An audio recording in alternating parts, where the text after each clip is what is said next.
The restaurant was called Marcello's, and it sat nestled between two old brick buildings on Fifth Street where the city lights reflected off the wet pavement like scattered diamonds. Michael had brought Rachel here on their first date 9 years ago when they were both young and fearless and believed that love could conquer anything in this world. He remembered how she had laughed, giggled at his terrible joke about the waiter, and how her eyes had sparkled with hope and possibility. But tonight, as they sat across from each other in the same corner booth, the air felt different, heavier, like it was pressing down on his chest, making it hard to breathe.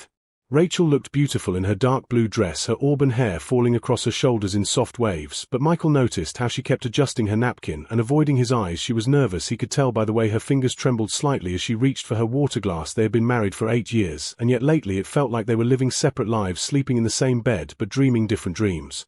Their waiter brought the appetizers, and Michael tried to make conversation about work and his brother's upcoming wedding, but the words felt stiff and awkward, like they were characters in a bad play who did not know their lines. Rachel responded with short answers, quietly, yes and no and I see, and her responses felt like walls being built between them, brick by brick, 1 foot of silence and another foot of unspoken fears, until there was a chasm neither of them knew how to cross.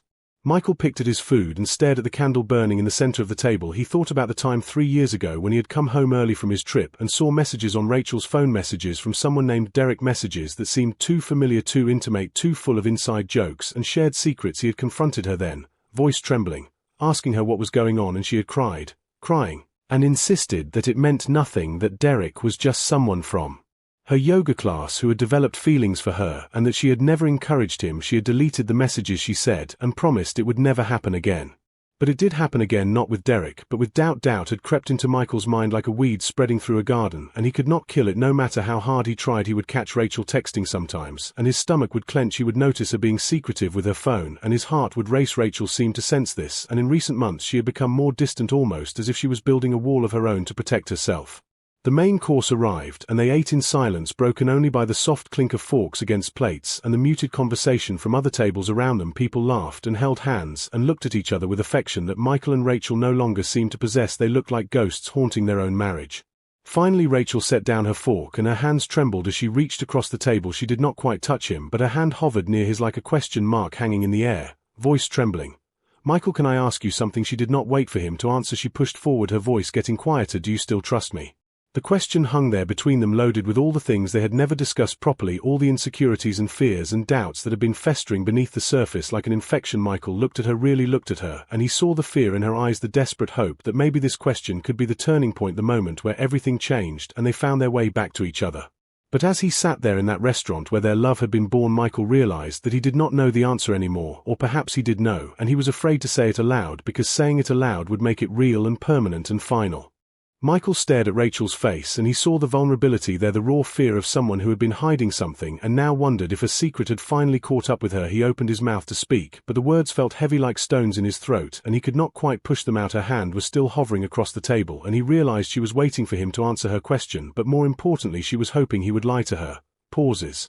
He thought about the messages again, the ones from Derek, and he thought about how Rachel had deleted them without letting him read them, without letting him understand the full scope of what had happened. She had simply erased them and expected him to trust that nothing had really occurred, but that erasure had only deepened his suspicions. What was she hiding? If there was truly nothing wrong, why delete messages unless they contained something incriminating? Voice trembling, Michael finally spoke.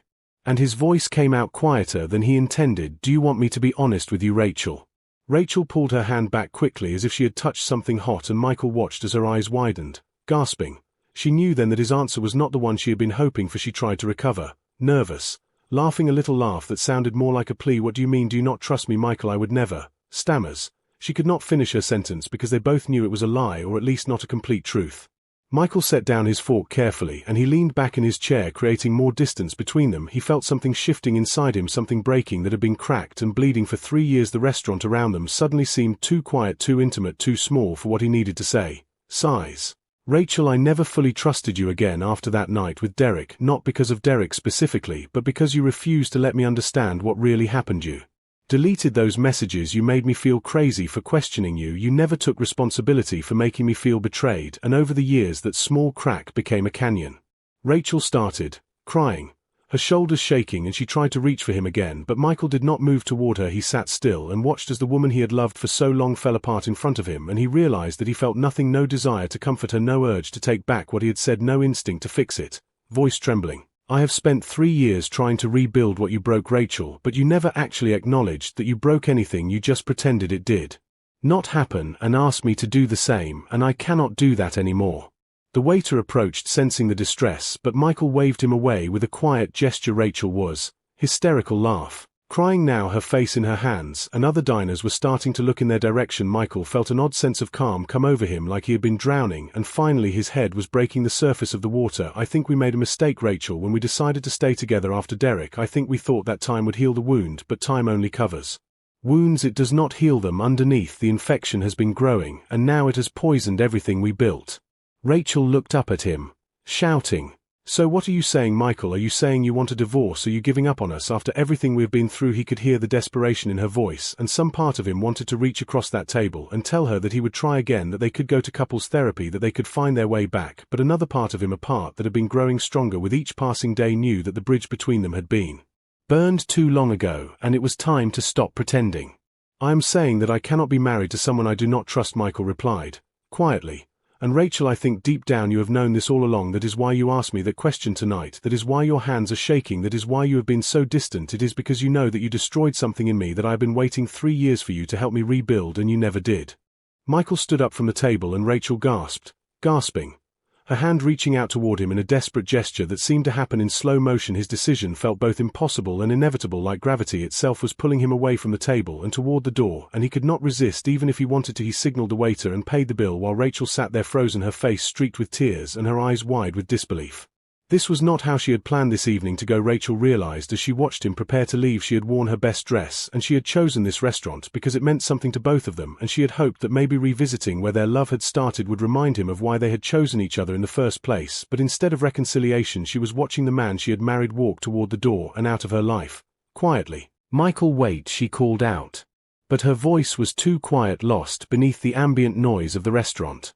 Michael paused for just a moment at the threshold, and he turned back to look at her one last time, and Rachel saw something in his expression that terrified her more than anger ever could. She saw sadness and finality, and a kind of peaceful resolution, like he had been carrying a weight for so long that setting it down felt like relief. She tried, voice trembling, to stand up to go after him, but her legs would not obey her body, and she remained seated in that booth in that restaurant where everything had begun, and now everything had ended.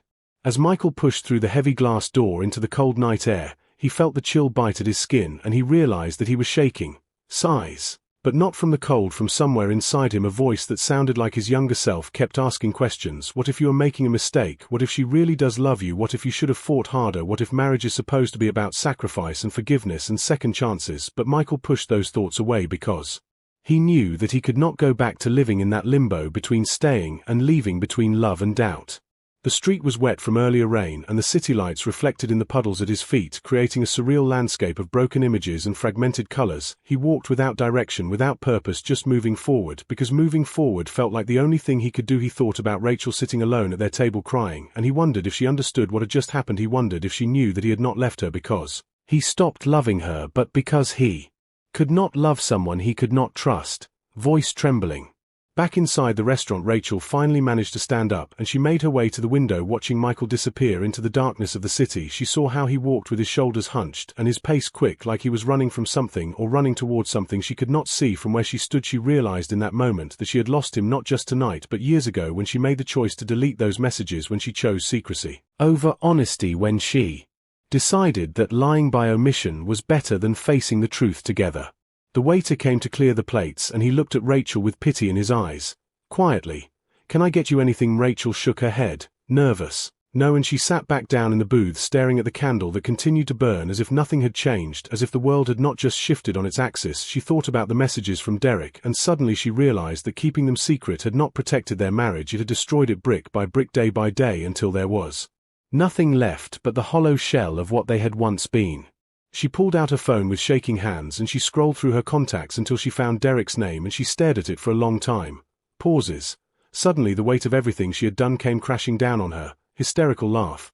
She cried for the loss of her marriage, for the loss of her best friend, for the loss of the man who had loved her so completely that it had terrified her into dishonesty. She realized that Michael had been right, that she had destroyed something precious, and instead of helping to rebuild it, she had let him suffer alone. Outside, Michael reached his car and he sat in the driver's seat for a long time before starting the engine. He looked at the steering wheel and the familiar worn spots where his hands had gripped it thousands of times, and he thought about driving away and never looking back, but he also thought about calling Rachel and telling her that he was sorry for being so harsh and so final, voice trembling. But he knew that calling her would only delay the inevitable, and so he started the engine and drove into the night, leaving behind 8 years of marriage and the ghost of the love that had once seemed strong enough to survive anything. What he did not know yet was that walking away was not the end of the story, but only the beginning. That Rachel's realization would force her to face her own demons, that his pain would eventually force him to examine his own role in their deterioration, and that sometimes the most important lesson we learn comes after we have already walked through the door. 3 weeks had passed since Michael walked out of Marcello's and into a life he did not recognize. He rented a small apartment on the other side of the city, and he spent his days going through the motions of living without actually feeling alive. He would wake up and shower and go to work and come home and stare at the walls and wonder how he had gotten to this place where loneliness felt like a companion he had chosen voluntarily. Tired, his friends tried to reach out, but Michael kept them at a distance because he could not bear to see the pity in their eyes or hear them tell him that he had made the right choice, because deep down he was not sure anymore if walking away had been righteous or if it had simply been selfish. Sighs. One evening, as Michael sat on his apartment balcony watching the city lights flicker to life, he realized something that made his chest tighten with guilt and shame. For 3 years he had been angry at Rachel for not taking responsibility for what had happened with Derek, but he had never fully examined his own role in their marriage deterioration. He had held onto the hurt and used it as a weapon, a reason to keep her at arm's length, for justification. For emotional distance, he had punished her for a mistake that was 3 years old, and instead of trying to heal together, he had built walls and waited for her to apologize for something she could never fully make right, because he had already decided in his mind that she could not. Voice trembling. Michael thought about how often she had tried to move forward, how she had been affectionate and loving, and how he had responded with coldness and suspicion. He remembered the time she had tried to plan a second honeymoon, and he had found reasons to decline. He remembered how she had suggested couples therapy, and he had dismissed it because some part of him felt that accepting therapy would be accepting that the problem was shared, when he wanted to believe that the problem belonged entirely to her. That realization hit him like a physical blow, and he found himself crying, sitting alone on that balcony, understanding that he had not just been a victim in his marriage, he had been a saboteur. Meanwhile, Rachel had also been transformed by the separation, but in different ways. She had moved back in with her sister and spent her days in a fog of regret and self-examination. She had hired a therapist and finally truly confronted the reasons she had hidden those messages from Derek in the first place. She realized that she had kept them secret not because they were innocent, but because she had enjoyed the attention, enjoyed feeling desired by someone new, and that admission to herself was more painful than any accusation Michael could have made. Voice trembling. She had wanted to feel young and wanted again, because somewhere along the way married life had started to feel routine and safe and boring, and instead of talking to Michael about this, she had let her eyes wander. Rachel understood now that her silence had been a choice, that her secrets had been acts of selfishness disguised as protection. She had hidden because she was afraid of confrontation and afraid of what the truth might cost her, but what she had not realized was that hiding the truth had cost her everything anyway, just more slowly and more painfully than if she had simply been honest from the beginning. She thought about Michael alone in his apartment, and she imagined him suffering as she was suffering, and she knew that her dishonesty had caused that suffering. Crying. One day Rachel did something she should have done years ago. She wrote Michael a letter, not to try to win him back, but to truly take responsibility. Voice trembling. Without excuse, without trying to minimize what she had done, she did not ask for forgiveness because she knew she did not deserve it. She simply laid bare her selfishness and her immaturity and her fear, and she acknowledged that she had broken something sacred in their marriage and that she had compounded the damage by refusing to acknowledge it. She dropped the letter in the mail, and then she stopped waiting for a response because she knew that what she had done could not be undone by words. Michael received the letter on a Tuesday morning, and he read it 3 times, and by the 3rd time he was hysterical, sobbing in his kitchen, because finally, after all these years, Rachel was being honest, truly honest about what had happened and why, and reading her words made him confront something equally terrible about himself, which was that he had used her betrayal as an excuse to slowly betray her in return by withdrawing his love and his trust and his presence. He had told himself he was protecting himself when really he had been punishing her for not being perfect, for being human, for making a mistake. Michael sat in his apartment holding Rachel's letter, and he realized something that changed his entire understanding of what had happened between them. Trust, he understood, had never really been about whether Rachel deserved it. Trust was something they should have been building together every single day, through honesty, through vulnerability, through the terrifying act of being fully seen by another person, but instead they had both failed. The failure belonged to both of them. Sighs.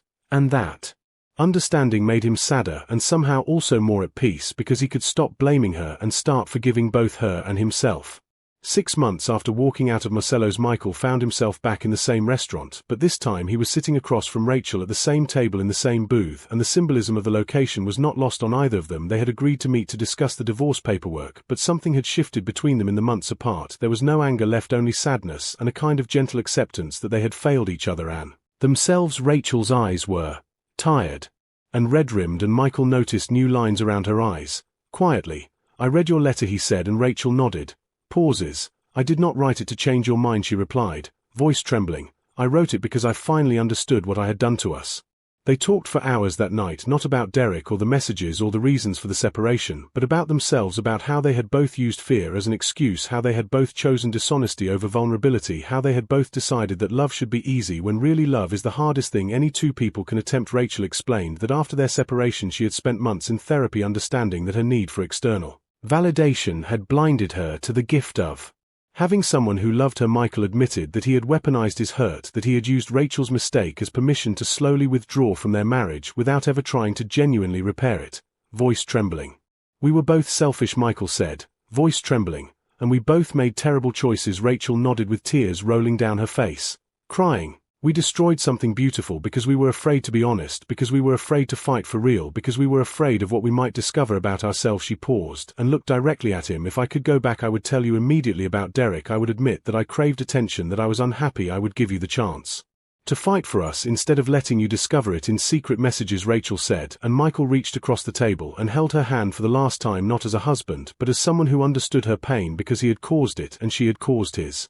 The lesson they learned together, even at the end of their marriage, was that relationships require radical honesty. Selfishness disguised as self-protection destroys everything that matters. Trust is not given, it is built day by day through countless small acts of courage and vulnerability. The moment you choose a lie over truth, no matter how small or how well-intentioned, you have begun the process of erosion. When you withhold your feelings and use silence as punishment, you are slowly poisoning the well from which you both must drink. Sighs.